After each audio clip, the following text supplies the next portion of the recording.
Scripture makikita natin sa 2 Chronicles chapter 7 verse 14.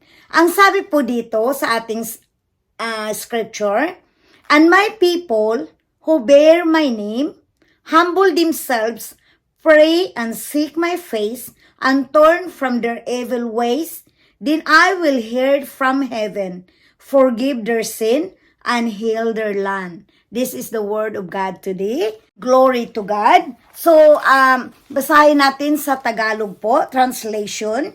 "Ngunit kung ang bayang ito na nagtataglay ng aking karangalan ay magpapakumbaba, manalangin, hanapin ako, at tatalikuran ang kanilang kasamaan.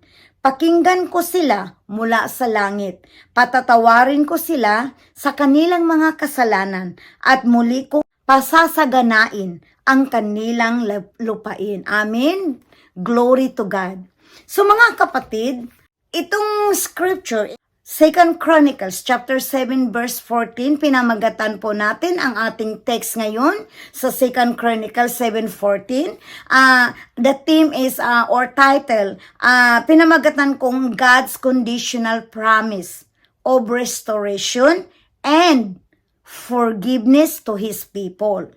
Ano ba ang conditional ng ating Panginoon para yung promise niya matupad yun? Promise of restoration. Yan ang promises niya na i-restore niya, babaguhin niya ang lahat. And then, forgiveness, pagpapatawad po sa kanyang mga anak. So, ito po ang tatalakayin natin, himay-himayin po natin. Before that, let us pray. Oh, eternal loving Father God, thank you for everything you have done for us. Thank you for your divine mercy and protection.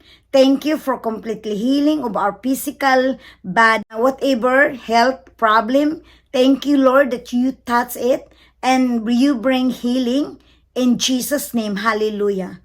We thank you, Lord. We lift up to you everything, Lord, even mentally and spiritually and physically, that you continue restore and you strengthen us, O Lord. Thank you, Abba Father. I ask you, Holy Spirit, to pour out upon this place. Open the ears of those watching the premiere and also replaying this message. I ask you that you continue guide and you bless each one of us, Lord, through your word na maging blessing sa aming buhay, sa bawat isa sa amin. Salamat, Panginoon. Pinupuri ka namin at dinadakila at itataas namin ang iyong ngalan. We give you glory and honor and we praise you and we love you.